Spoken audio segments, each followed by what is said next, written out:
Pour améliorer la sonorisation et réduire l'écho dans mon bureau, j'ai fabriqué ce mur de panneaux acoustiques décoratifs.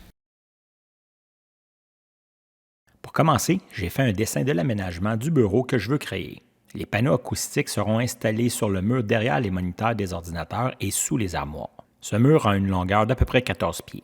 L'ensemble des panneaux acoustiques aura près de 13 pieds de long par 60 pouces de haut, ce qui me laisse l'espace nécessaire pour le thermostat, les interrupteurs et les télécommandes que j'ai déjà installés là.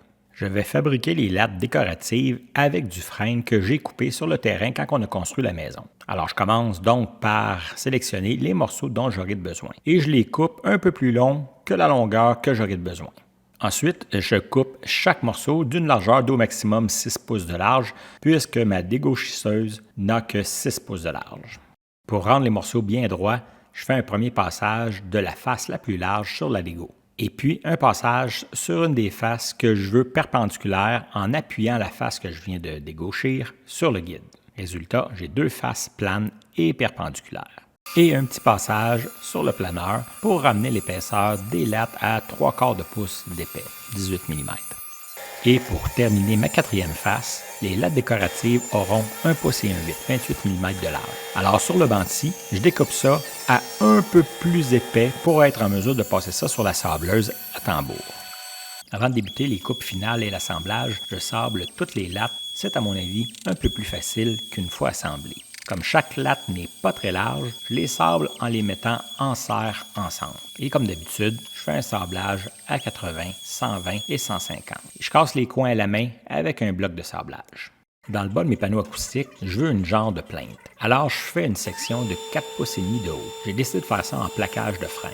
Comme support pour le plaquage, j'utilise un vieux morceau de plaqué de merisier sur presswood que j'avais déjà. Alors, sur le banc-ci, je coupe le presswood de largeur à peu près 4 pouces et demi. Et sur l'acier anglais, en longueur et quelques pouces plus long que la largeur finale de mes 3 panneaux acoustiques.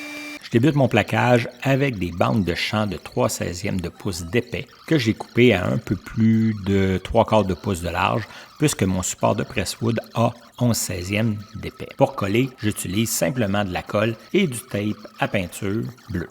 Comme mes bandes de champ sont un peu trop larges, j'utilise la sableuse pour ramener la largeur des bandes de champ à l'épaisseur exacte de mon support de presswood. Pour m'assurer de ne pas trop sabler, j'utilise un crayon de plomb pour marquer la portion la plus basse de l'assemblage.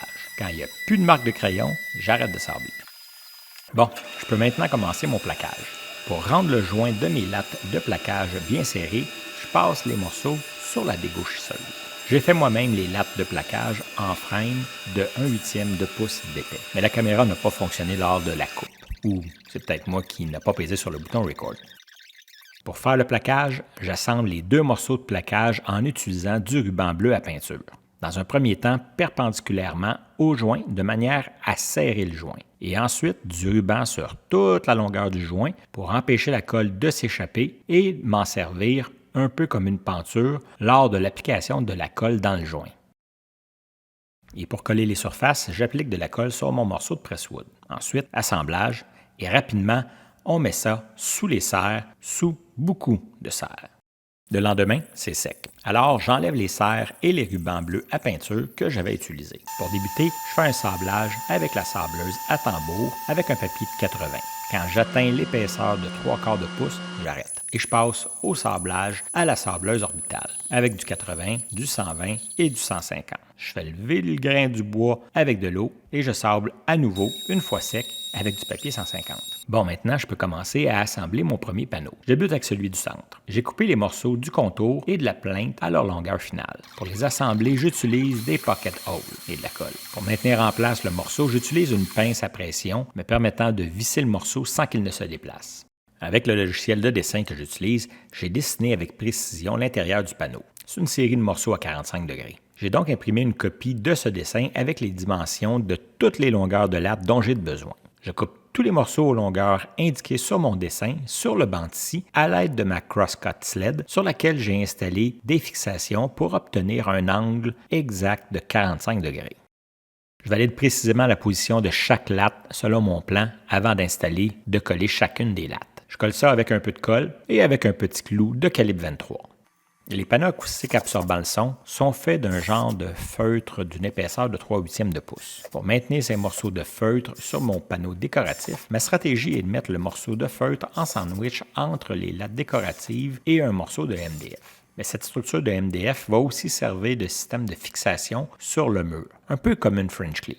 Alors, avant d'insérer le panneau de feutre, je positionne parfaitement mes morceaux de MDF et je perce tous les trous qui seront nécessaires à maintenir le panneau de feutre en place.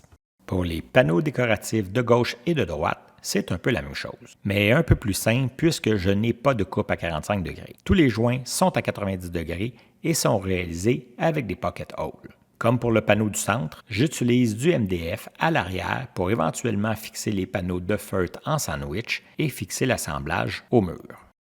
Avant de passer à la finition, un peu de sablage. Je porte une attention particulière aux joints et aux traces de colle. La finition des lattes décoratives sera noire. Alors j'applique une couche de Precolor Easy noir intense ou intense black de Rubio Monocoat. Ça me permet d'avoir un fini complètement noir. Le lendemain, je prépare un peu d'huile Rubio Monocoat Charcoal, 3 parties d'huile pour une partie d'accélérateur. J'applique une couche relativement généreuse d'huile sur toutes les surfaces et j'attends 5 à 10 minutes pour m'assurer que le maximum d'huile a pénétré dans le bois. Avec un essuie-tout d'atelier, j'essuie l'excédent d'huile et j'utilise un essuie-tout plus propre pour buffer les lattes. J'applique aussi de l'huile sur le côté non apparent du bois, de manière à ce que l'humidité de l'air ambiant pénètre de la même façon sur les 4 faces de mes lattes. Bon, maintenant que les lattes de bois sont secs, je peux maintenant installer les panneaux acoustiques, mes genres de panneaux de feutre. Les panneaux ont une dimension de 60 par 80 cm, soit à peu près 24 pouces par 32 pouces. J'installe les panneaux acoustiques entre les lattes décoratives et la structure de MDF en utilisant des vis. C'est presque prêt à être installé. Mais j'ai des prises électriques et des prises réseau qui devront s'avancer un peu. Et pour que la plaque de la prise électrique s'appuie correctement, j'ai fabriqué un morceau de MDF qui s'installe autour de la prise. J'installe ça en vissant le morceau de MDF sur le montant derrière le gyps. Pour les prises électriques, j'installe aussi une rallonge de boîte électrique.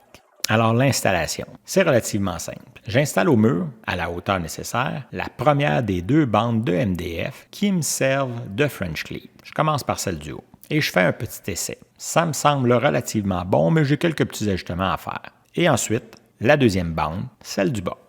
Pour terminer, il ne reste qu'à percer les trous dans les feutres pour passer les prises réseau et les prises électriques.